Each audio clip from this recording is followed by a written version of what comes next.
Es la fe que más rápidamente crece del mundo. 1 de cada 4 personas de la Tierra encuentra la paz espiritual en las palabras del Corán. Hace casi 1400 años, el ángel Gabriel se apareció ante Mahoma y le hizo revelaciones que él debería entregar al resto de la humanidad. Se pasó el resto de su vida comunicando el mensaje de Dios y estableciendo un ejemplo de cómo debería vivir todo ser humano.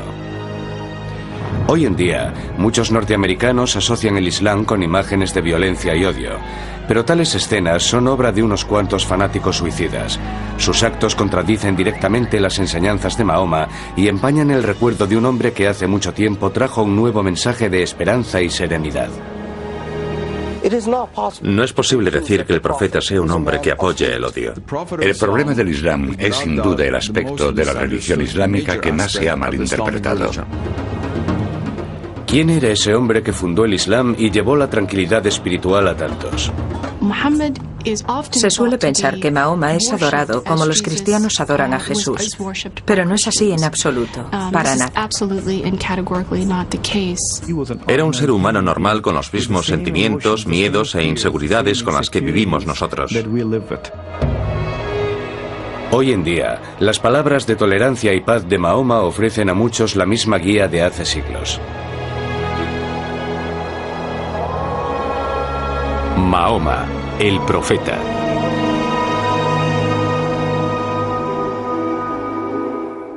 Por respeto a las creencias y prácticas de los musulmanes, en esta biografía no se mostrarán imágenes ni del profeta Mahoma ni de su familia inmediata. Allahu Akbar, Allah. 5 minutos cada día, más de 1.500 millones de personas miran hacia la antigua ciudad de la Meca y ofrecen sus oraciones a Alá. Desde Nueva York a Indonesia, desde Nigeria a las llanuras de Asia Central, los musulmanes repiten las palabras que aprendieron hace 1400 años de labios de un humilde mercader y profesor gentil llamado Mahoma. Hubo una época en la que era muy pobre y solo tenía una manta y la necesitaba, pero había un gato durmiendo sobre la manta, así que él cortó la parte de la manta que quedaba bajo el gato. Porque no quería molestarlo, cogió el resto de la manta y se marchó. La vida de Mahoma ibn Abdullah comenzó en el año 570 de nuestra era. Nació en la Meca, una próspera comunidad comercial en tierras de lo que hoy es Arabia Saudí. Nadie podía saber que la vida de ese niño se convertiría en los cimientos de una religión que un día cambiaría la historia. En la época en la que nació Mahoma, Arabia era una tierra estéril y dura, en la que de vez en cuando surgía un oasis. Los árabes que vivían en un mundo tan difícil emigraban de un sitio a otro, luchando para que sus ganados sobrevivieran en el duro desierto. Para sobrevivir en un sitio así, los árabes dependían del apoyo de su tribu. La tribu los protegía no solo del mal del desierto, sino de los interminables ataques y venganzas organizados por otras tribus. La vida social en la Arabia preislámica era feroz, y Mahoma nació en una época de violencia, tumultos y desesperación, no muy distinta a la nuestra. La estructura básica de la organización social era la tribu. Pero los nómadas del desierto también dependían de otros árabes que poco a poco habían construido ciudades pequeñas donde se dedicaban al comercio. La más próspera de dichas ciudades era la Meca, hogar del joven Mahoma. Mahoma era miembro de una tribu llamada los Quraysh, que habían abandonado la vida nómada y se habían convertido en prósperos comerciantes de caravanas. Había crecido siendo huérfano. A los 8 años estaba al cuidado de un tío que era el jefe de uno de los clanes de la tribu Quraysh. Como principal tribu de la Meca, los Quraysh también eran los guardianes del lugar santo más sagrado de los árabes, la Kaaba. Aunque reconocían a una deidad llamada Alá, también adoraban a muchos otros dioses y diosas en la antigua Kaaba. Los árabes rezaban ante más de 300 ídolos que se erguían alrededor de la sagrada estructura en forma de cubo. Tenía una consecuencia social y política muy importante, porque era un lugar sagrado, y toda violencia estaba prohibida en un radio de 30 millas alrededor de la Kaaba. El comercio había llevado riqueza a la Meca, pero los celos y los continuos enfrentamientos estaban destrozando el viejo sistema tribal. Los ricos ignoraban a los pobres. Algunos opinaban que la vieja religión árabe necesitaba un cambio. Los judíos y los cristianos habían tenido sus profetas de la Reforma. Al igual que Moisés y Jesús habían proporcionado inspiración y renovación, muchos en la Meca deseaban una nueva revitalización espiritual.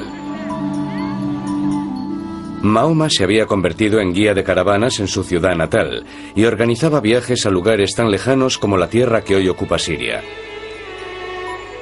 Pero también él comprendía que los viejos valores de la caridad y la comunidad se estaban perdiendo en la Meca. Mahoma era profundamente respetuoso con la religión de sus antepasados, visitaba la Kaaba frecuentemente e intentaba llevar una vida de justicia y respeto hacia todos. No contamos con mucha información sobre el profeta Mahoma antes de que fuese llamado a ser profeta. Pero la información que la tradición nos ha legado indica que era alguien que era muy bueno en lo suyo, era un buen guía de caravanas. Entre otras cosas, su apodo era Al-Amin, persona de fiar. Muy pronto lo conocieron como hombre honrado, porque era un hombre justo al que le preocupaban los problemas sociales.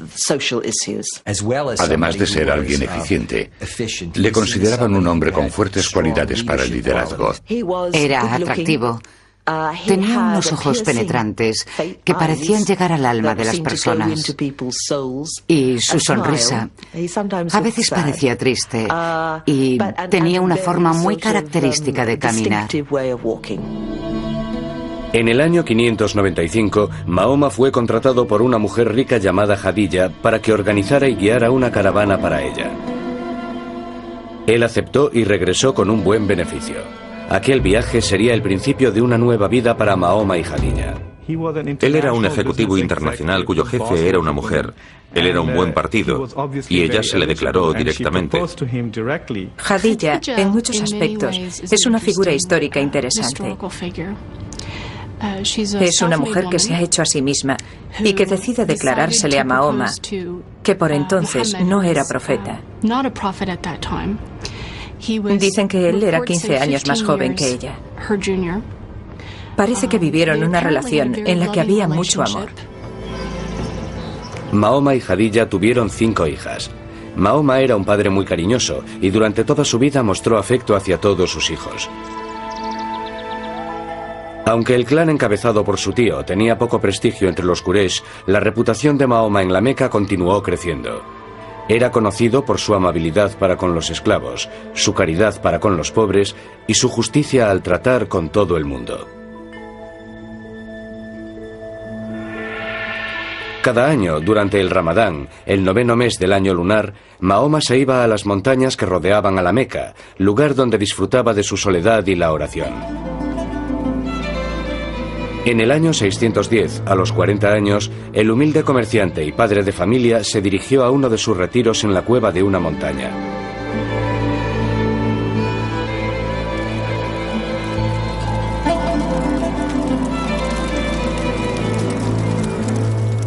Día y noche, Mahoma permanecía en la cueva ayunando y orando. Una noche, mientras las llamas danzaban contra las oscuras paredes de la cueva, la vida de Mahoma cambió para siempre. De repente, un ángel que había tomado la forma de un hombre se apareció ante él y le ordenó: «Revela».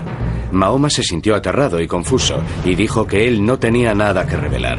El ángel atenazó a Mahoma en un sofocante abrazo, lo apretaba cada vez más hasta que parecía que le arrancaría del cuerpo hasta el último suspiro.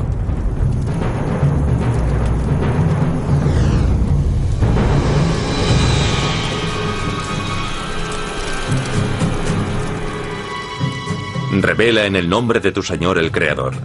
Él creó al hombre de un coágulo de sangre. Revélalo y tu Señor será muy generoso. Mahoma estaba aterrado y salió corriendo de la cueva. Estaba seguro de que le estaba ocurriendo algo horrible, pero mientras intentaba descender de la montaña, el ángel regresó y le habló. Oh Mahoma, tú eres el mensajero de Dios, y yo soy Gabriel. Estaba aterrado. Cualquiera lo estaría si de repente empezara a escuchar voces y a ver visiones de ángeles. La tradición sobre la vida del profeta nos dice que regresó de esta experiencia profundamente afectado. Petrificado por el miedo que le producía una experiencia mística que no comprendía, Mahoma regresó corriendo junto a Jadilla. Ella lo abrazó y le dijo: querido, sabes que esas cosas proceden de Dios. Fue ella quien lo convenció de que no eran alucinaciones. Pero por el miedo, Mahoma no comprendió totalmente los aterradores hechos que había vivido. Él no podía saber que el ángel Gabriel regresaría para entregarle la palabra de Dios, y que las palabras que acabarían saliendo de su boca alterarían para siempre el futuro de su gente y del mundo.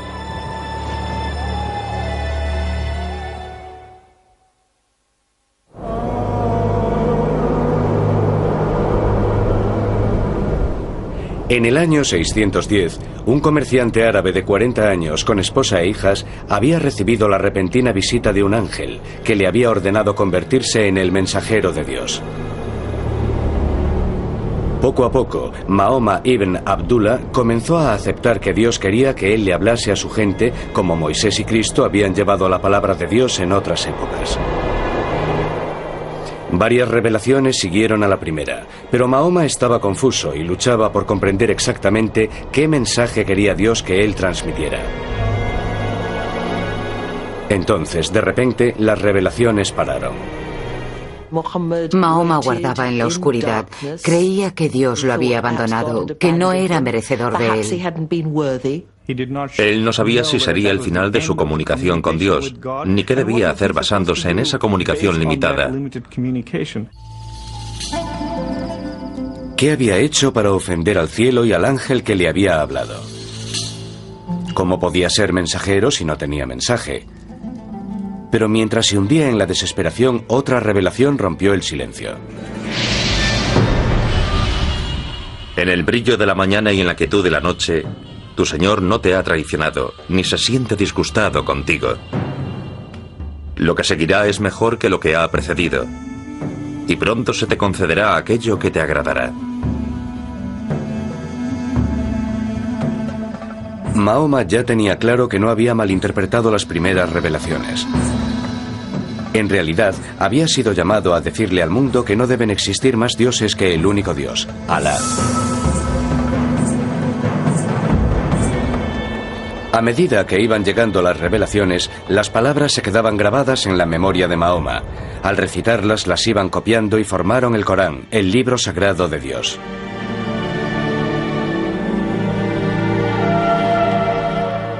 Al principio, solo Jadilla y unos pocos amigos íntimos y familiares aceptaron el Corán.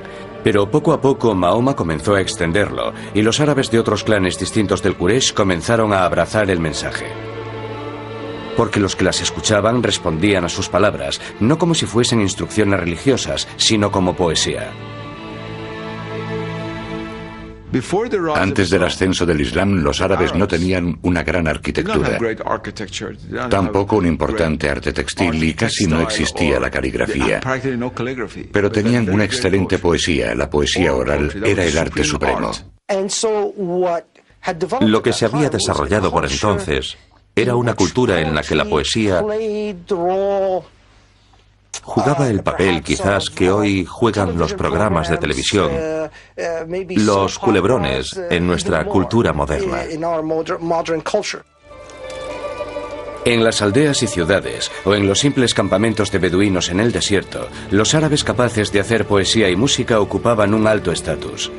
Cuando Mahoma entonaba los versículos del Corán, las palabras se convertían en música, y él conseguía tocar un nervio profundamente espiritual en los que lo escuchaban. Muchos decidieron abrazar el Islam y su mensaje, pero para Mahoma no aceptaban nada nuevo, sino que regresaban a la antigua religión. En cierto modo, el profeta llamaba a la gente para que regresase a la única fe verdadera, a la fe de Abraham, y al único Dios verdadero, no a un Dios nuevo, sino al único Dios verdadero que se había revelado ante Adán, Abraham, Moisés y Jesús. Por lo tanto, Mahoma, en el sentido más amplio de la palabra, es un reformador. Hasta el momento, Mahoma había evitado mencionar los ídolos que rodeaban la Kaaba.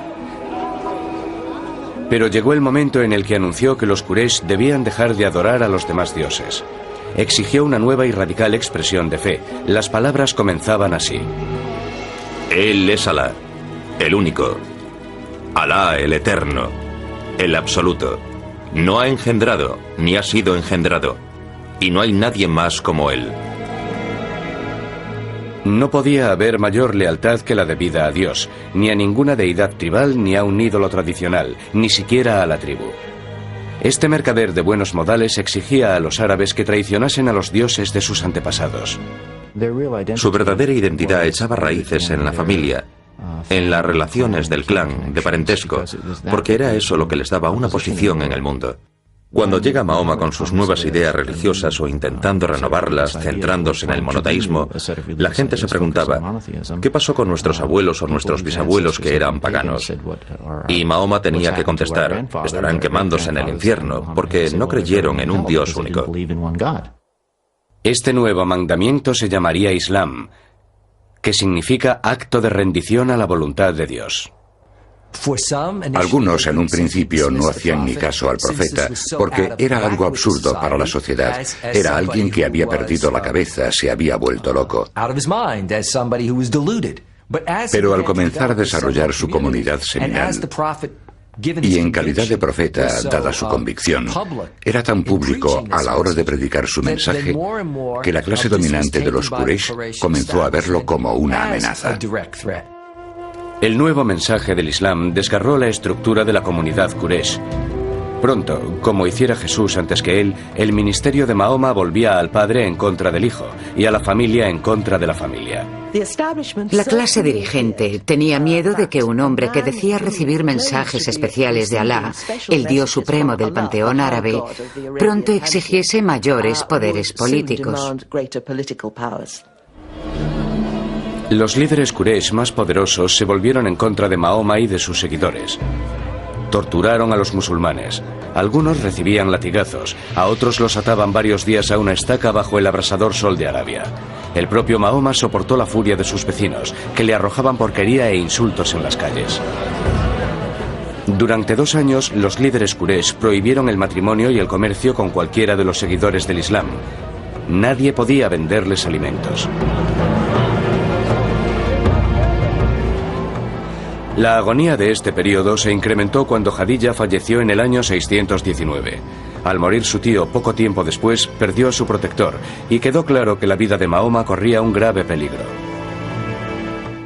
Muere su mujer, muere su tío, y aunque tiene seguidores, a muchos los están torturando, encarcelando, persiguiendo. Él no puede ayudar a muchos de sus seres queridos y a muchos de los que han creído en él. Es en esta época terrible, cuando Mahoma se quedó casi sin recursos, en la que vivió su experiencia mística más grande. Una noche del año 620, el ángel Gabriel volvió a despertar a Mahoma. El ángel le regaló una criatura similar a un caballo alado que llevó al profeta a través del cielo nocturno hasta Jerusalén. Allí lo recibieron Abraham, Moisés, Jesús y los demás profetas. Al final la criatura lo elevó aún más allá del espacio y tiempo terrenales. Mahoma se separó de su cuerpo físico y su espíritu por fin ocupó la cima del universo. Su viaje celestial a Jerusalén sugirió a Mahoma que estaba entrando en una nueva fase de su servicio a Dios y al Islam. También comprendió que no podía seguir quedándose en la Meca.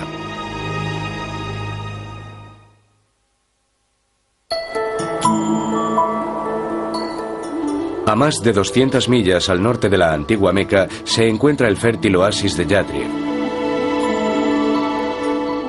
Era una exuberante isla de verdor en medio de unas ásperas montañas volcánicas y de un suelo desértico incultivable. Su agua dulce y sus abundantes cosechas de grano y dátiles proporcionaban una cómoda vida. Pero Yatrib tenía problemas. Las tribus que habitaban tan idílico lugar estaban enzarzadas en una rivalidad mortal. Reunidas a la fuerza en tan pequeño oasis, las tribus estaban atrapadas en un comportamiento continuo de guerra y violencia. Era necesario que ocurriera algo que rompiera esa pauta. El mismo año en el que realizó su místico vuelo nocturno a Jerusalén, Mahoma conoció a 6 peregrinos de Yatrib que hacían su peregrinaje anual, o Hajj, a la Kaaba, en la Meca. Les contó a los hombres su misión y les recitó los versículos del Corán. Los hombres se sintieron conmovidos por el mensaje de Mahoma, pero también vieron en la persona del profeta a alguien que podía mediar en la situación de estancamiento en la violencia de Yatrib. Le hicieron una oferta. Los ciudadanos de Yatrib se someterían a Alá. A cambio, Mahoma sería su líder. Mahoma fue invitado a una comunidad que estaba en gran medida dividida y en desorden. Y lo invitaron diciéndole que necesitaban un líder fuerte para que organizase y guiase a la comunidad. Mahoma vio la oportunidad de expandir el Islam en Yatrib. También vio el santuario que lo protegería, a él y a sus seguidores, de la persecución. Pidió a todos los musulmanes que recogieran sus cosas y abandonaran la Meca para empezar una nueva vida. Era una empresa arriesgada, pero los musulmanes estaban dispuestos a arriesgarse. Mahoma y su discípulo más próximo se quedaron hasta que la mayoría de sus seguidores había abandonado la Meca. Los líderes Quraysh pronto comprendieron que cuando Mahoma se marchase ya no podrían controlarlo y se convertiría en el líder de sus rivales y posibles enemigos. Tomaron una decisión. Mahoma debía morir antes de llegar a la nueva tierra.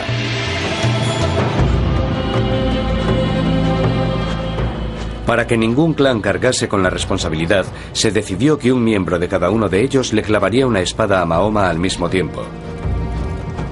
Los hombres buscaron desesperadamente por toda la Meca, pero Mahoma había sido advertido de la amenaza y había huido.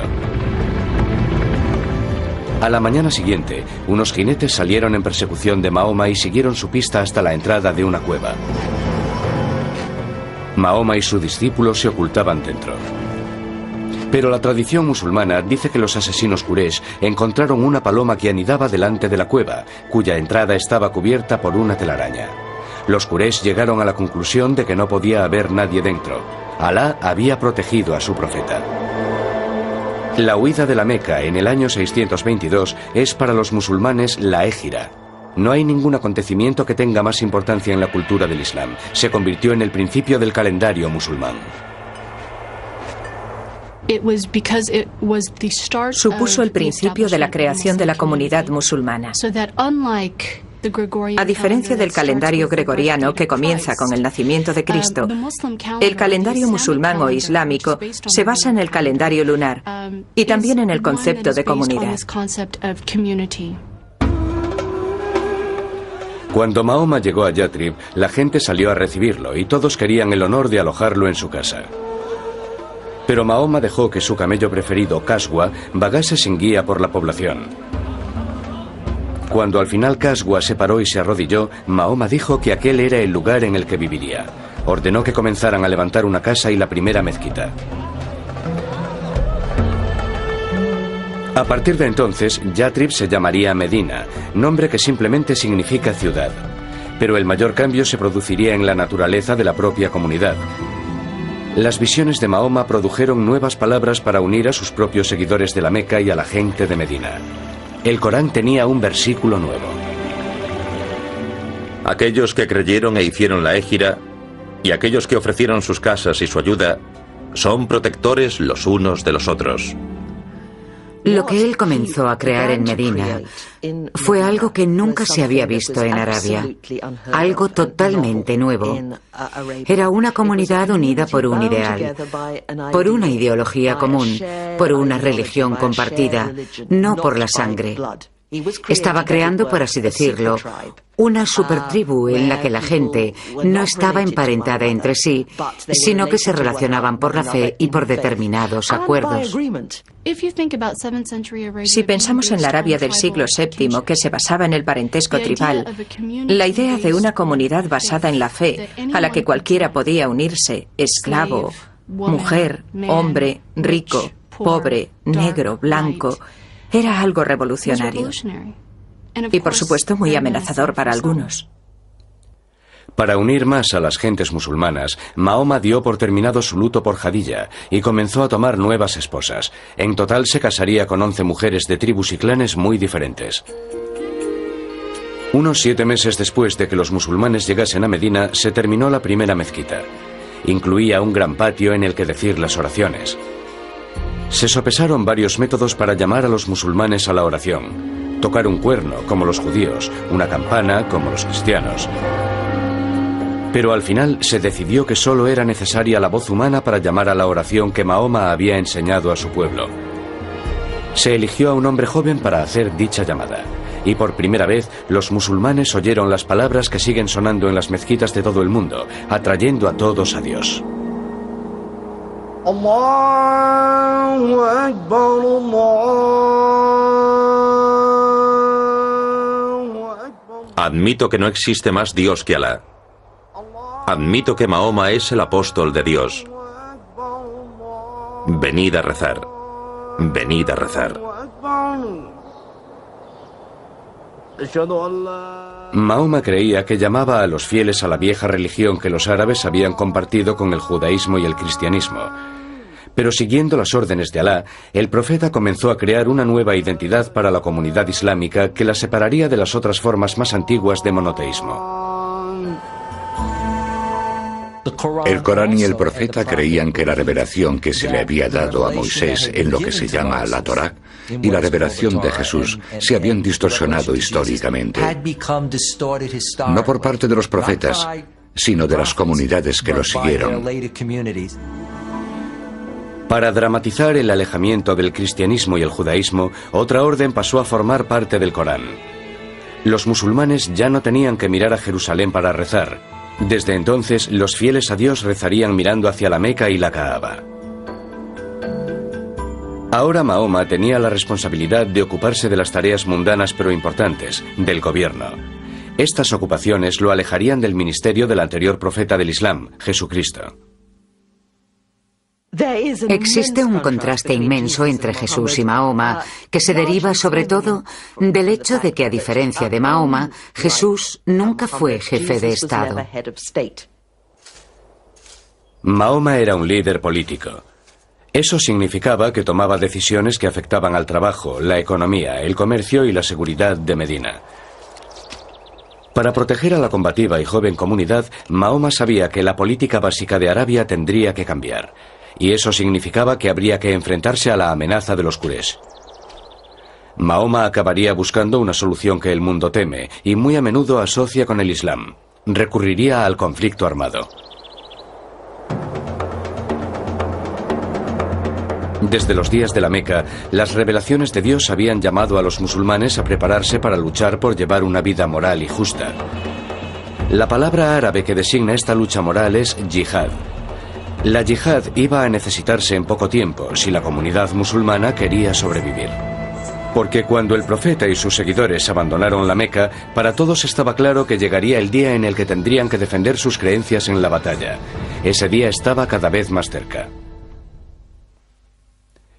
Por respeto a las creencias y prácticas de los musulmanes, en esta biografía no se mostrarán imágenes ni del profeta Mahoma ni de su familia inmediata.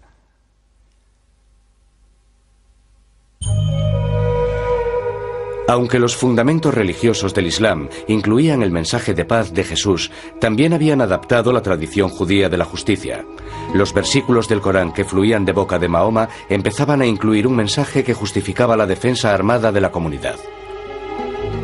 Se les da permiso para luchar porque son perjudicados. En verdad, Alá el Poderoso acudirá en su ayuda. Son aquellos que han sido expulsados de sus hogares. Los planes de Mahoma para la defensa de la comunidad comenzaban a incluir la palabra yihad. Es un término que suelen citar los que se oponen al Islam como prueba de la confianza de esta religión en la violencia y en la guerra. Pero el verdadero significado de yihad es algo muy diferente. Yihad procede de la raíz arábiga yihada, que significa lucha.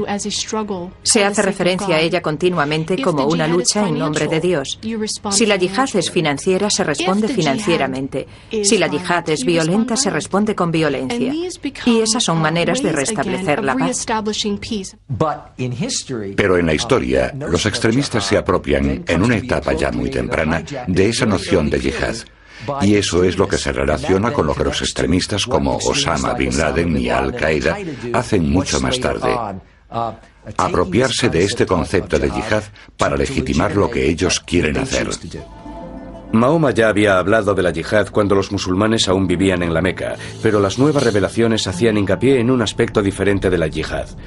Llegaron en un momento en el que los musulmanes de Medina luchaban por su supervivencia. Los Quraysh habían conseguido que la mayoría de ellos saliesen de la Meca sin llevarse nada de valor. Cuando Mahoma y sus seguidores llegaron a Medina, eran en cierto modo exiliados de su ciudad natal. Estaban sin empleo, por decirlo claramente. No tenían ninguna forma de ganarse la vida. No cultivaban dátiles y toda la tierra disponible en aquel asentamiento agrícola ya tenía dueño. Por eso comenzaron a realizar incursiones. Dios había dado a los musulmanes la orden de luchar, y ahora las revelaciones de Dios permitían que esa lucha incluyese el derecho a la supervivencia. Y así vemos cómo la yihad llega a definirse como el derecho y a veces la obligación de los musulmanes, tanto en calidad de individuos como de comunidad musulmana, a defenderse, a involucrarse en una guerra defensiva. Armado con la aprobación del Corán para defender su comunidad, Mahoma eligió una solución tradicional árabe: defiéndete atacando. Mahoma encabezaría el ejército que atacaría la caravana Quraysh más importante del año.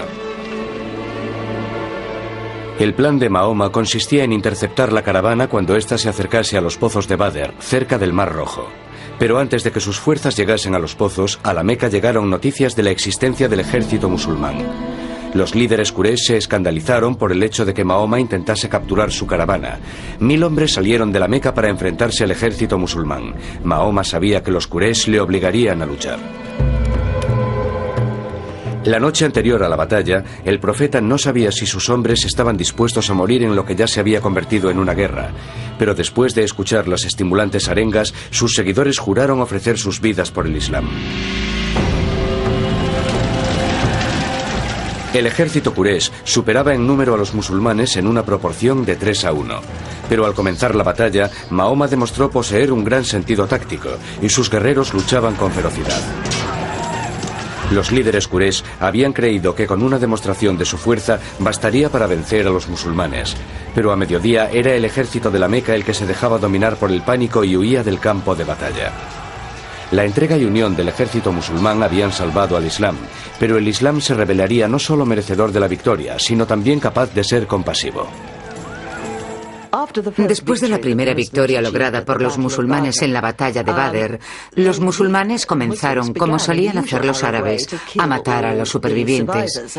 Y Mahoma de inmediato tuvo una revelación y dijo: no, esto debe parar, no debe haber matanza de supervivientes.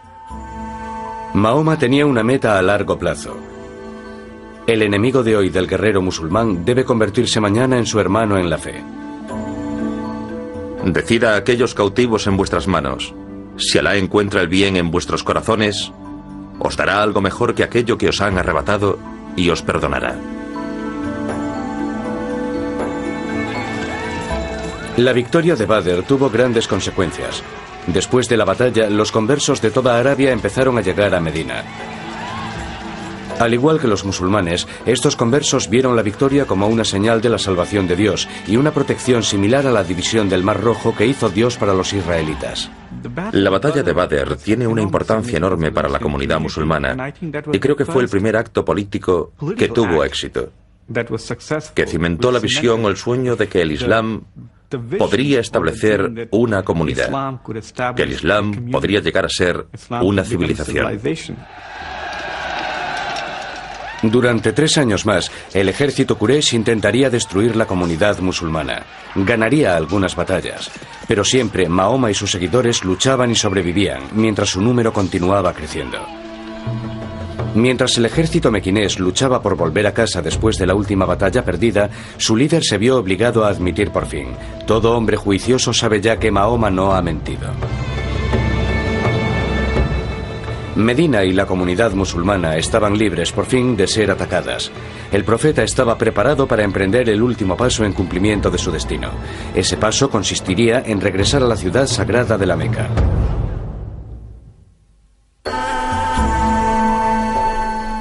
La vida de Mahoma en Medina era austera pero cómoda. Tenía pocas posesiones, pero no le faltaba de nada.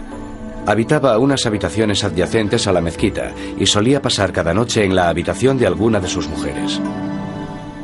Las esposas de Mahoma formaban un grupo diverso. Una era judía, otra beduina, incluso una era su prima. La mayoría habían sido elegidas por motivos políticos, pero unas pocas, como su tercera esposa, Aisha, eran claramente asunto del corazón. Mahoma dijo a sus seguidores que las revelaciones de Dios decían que cada hombre podía tomar no más de 4 esposas, y el marido debía tratarlas a todas como iguales. Casaos con mujeres de vuestra elección, 2, 3 o 4. Pero si teméis que no podréis mantener la justicia entre vuestras esposas, entonces casaos solo con una. Con frecuencia, el mundo moderno opina que el Islam es machista, como poco, y misógino como mucho. Pero en realidad las enseñanzas de Mahoma proporcionaron nuevos derechos a las mujeres, que en el mundo cristiano tardarían siglos en conseguir. El primero fue el derecho a la vida. El Corán prohibía la práctica del infanticidio femenino, que había sido algo común en la Arabia anterior a su llegada. A las mujeres también se les concedió el derecho a la educación, a ser debidamente educadas como lo eran los hombres, a heredar, lo que significaba que también podían comprar y vender propiedades, lo cual implicaba que tenían que realizar transacciones comerciales. La costumbre de que la mujer musulmana lleve velo se considera erróneamente otro indicio del prejuicio del Islam contra las mujeres. La emancipación de la mujer era un proyecto muy querido para el profeta. El Corán no dice que las mujeres deban llevar velo o que deban recluirse en una parte distinta de la casa. Estas costumbres fueron adquiridas 3 o 4 generaciones después de la muerte del profeta. Creo que ser una mujer con educación contemporánea está más en la línea de lo que el profeta quería para la mujer que lo que hemos visto en la historia reciente del Islam.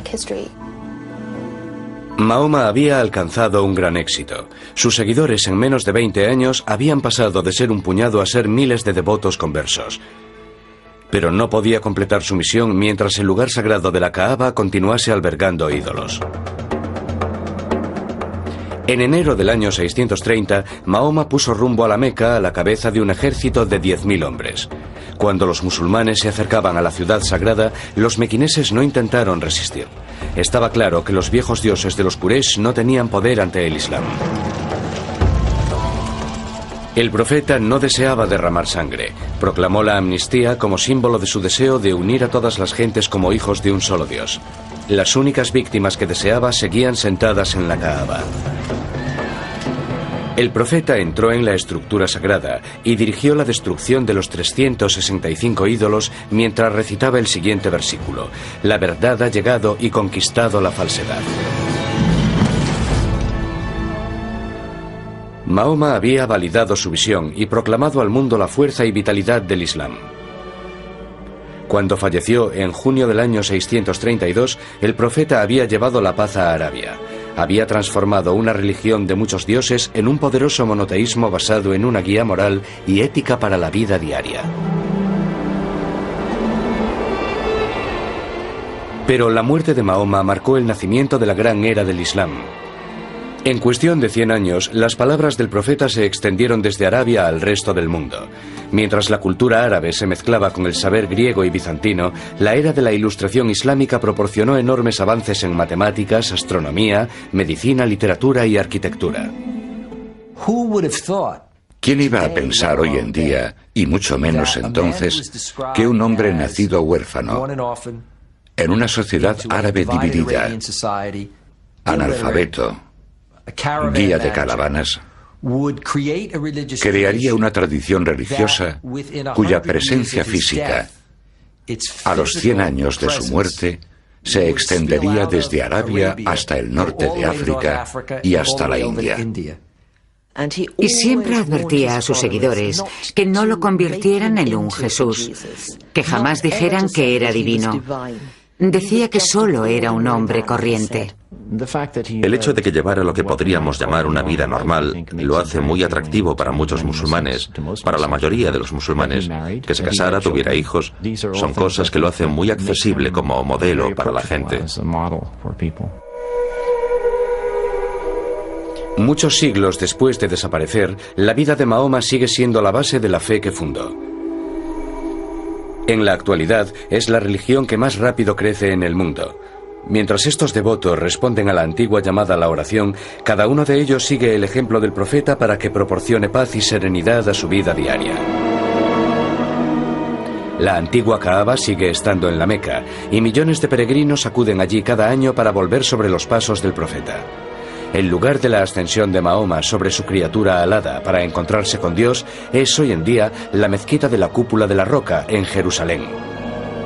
La puerta de Mahoma al cielo se ha convertido, por desgracia, en el centro de la enemistad y el odio entre dos pueblos que comparten las mismas fuentes, los mismos comienzos. Algunos musulmanes que toman parte en la violencia utilizan las palabras de un hombre compasivo para legitimar sus actos de crueldad y odio. Citan versículos del Corán como inspiración de sus monstruosas ambiciones. Desde el 11 de septiembre hemos oído a Osama Bin Laden recitar algunos versículos del Corán muy sanguinarios. Pero lo que Bin Laden no hace es mencionar o recitar los versículos que en cada caso siguen a esos tan feroces. Siempre dicen, pero el perdón es mejor. Si queremos coger parte del relato, uno de los capítulos, y desarrollar un concepto del profeta basándonos en ese único capítulo, claro que nos saldrá distorsionado y percibiremos al profeta como un hombre violento, un hombre que odia. Cuando la gente comete injusticias, es violenta en nombre del Islam. Comete injusticias y es violenta contra Mahoma y contra Dios. Para que la paz llegue a un mundo convulso, los musulmanes y los no musulmanes deberán hallar una fuente de confianza y aceptación de sus metas comunes. Una de esas fuentes podría ser una mejor comprensión de la vida de Mahoma. Liberadas de las motivaciones egoístas que algunos terroristas pretenden darles, las palabras del profeta siguen ofreciendo esperanza y optimismo a un mundo turbulento. Si alguien mata a un ser humano, será como si hubiese matado a toda la humanidad.